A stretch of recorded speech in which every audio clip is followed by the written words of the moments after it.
She was stolen from her home. Her family was murdered, sold like property. And yet, she would become the most powerful woman in the Ottoman Empire. So what stopped someone like you when she had nothing at all? From slave to sultaness, the rise of the most powerful woman in the Ottoman Empire. She did not wake up that morning knowing it would be the last day of her old life. The air was calm, the sky was pale, everything felt ordinary. Her name was Alexandra. She lived in a small village in Eastern Europe, a quiet place, a place where people still believed tomorrow would come. She had a family, a home, dreams. She was young, and she was free. Then, the sound of hooves shattered the silence. At first, distant, then closer, then impossible to ignore. Men screamed, women cried, fire rose into the sky. The Tatars had arrived. Homes were set ablaze. People were dragged into the streets. Steel met flesh. Alexandra ran. She ran past burning houses, past bodies, past screams that would haunt her forever. She saw her family fall, one by one. There was no goodbye, no time to cry, only terror. She was seized. Hands gripped her arms. Ropes tightened around her wrists. She fought. She screamed. It did not matter. That night, Alexandra ceased to exist. She became a captive. Days followed, endless days. They were marched across unfamiliar land, barefoot, hungry, exhausted. Some collapsed. Some were beaten until they stood again. Alexandra learned quickly. Crying did nothing. Begging changed nothing. Only silence kept you alive. Then came the sea. They were herded onto a ship. Dark, crowded, stinking of fear. Wood creaked beneath their feet. Chains rattled with every movement. The waves were merciless. Storms shook the vessel. Girls vomited, girls fainted, girls prayed. Some never woke up. Their bodies were dragged across the deck and thrown into the water. Alexandra watched them disappear beneath the waves, and something inside her broke. But something else was born. She understood.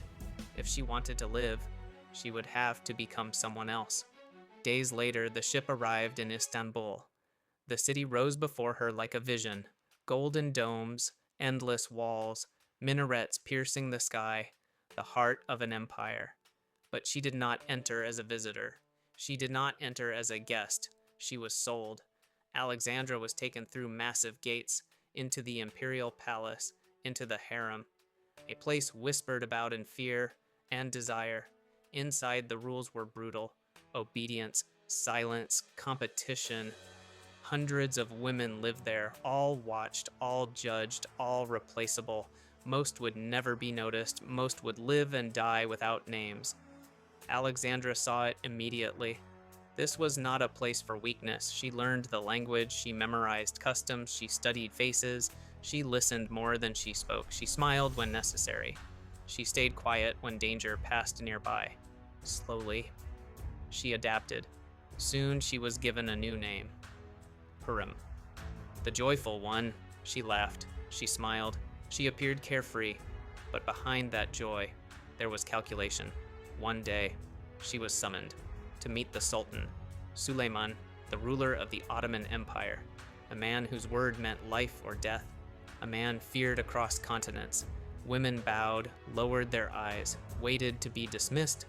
Hürrem did something unexpected. She spoke, she laughed, she challenged him. Süleyman was stunned.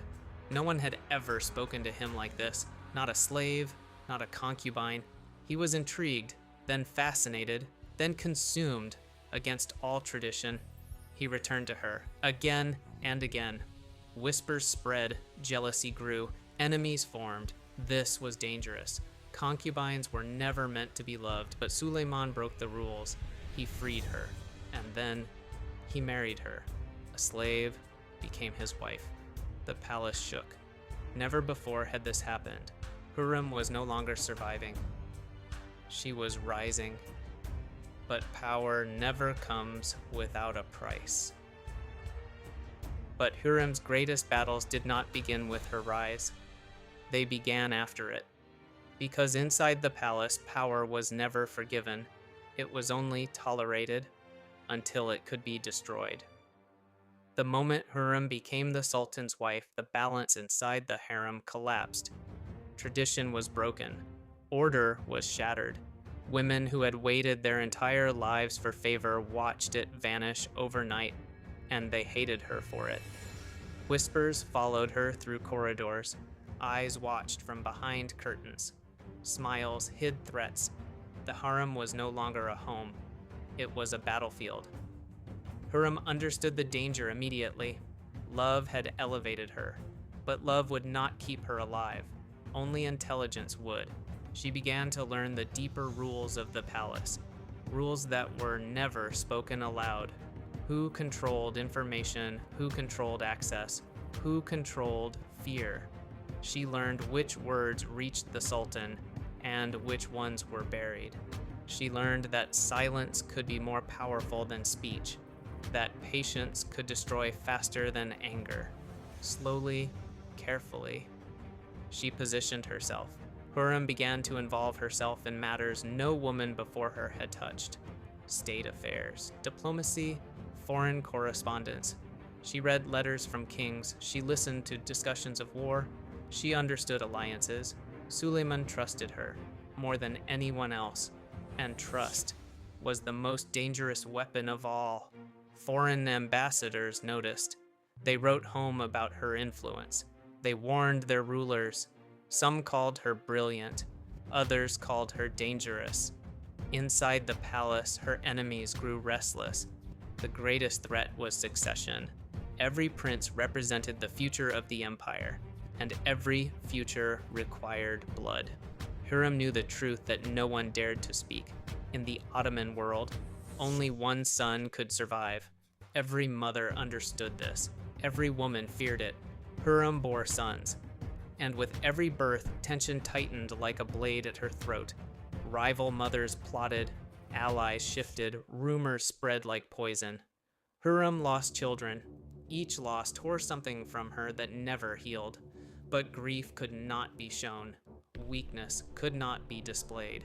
She hardened. What began as survival became calculation. She understood that mercy had limits, that hesitation could mean death.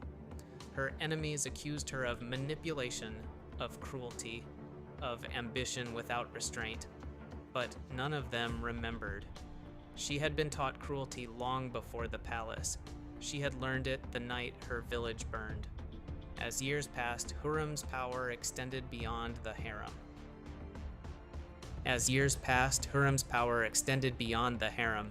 She financed architectural projects. Mosques rose in her name. Hospitals treated the poor. She established charities across the empire. She corresponded with foreign queens.